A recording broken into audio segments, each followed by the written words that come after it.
policing.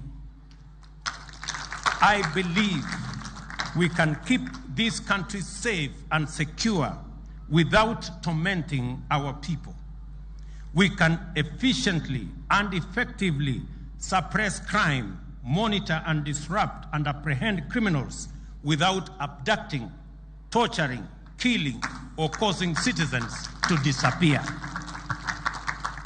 It is time to retire these terrible tactics and professionalize our criminal justice system. That is why my government is taking strong measures to facilitate the enhancement of capacities along the entire security chain.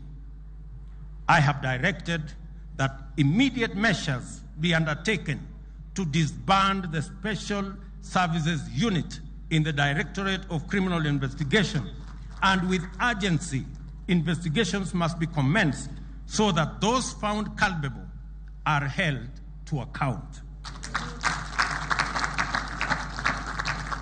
There must also be robust mechanisms throughout the police service to maintain high professional standards, scrupulous adherence to the rule of law, accountability for actions and decisions, and operational transparency.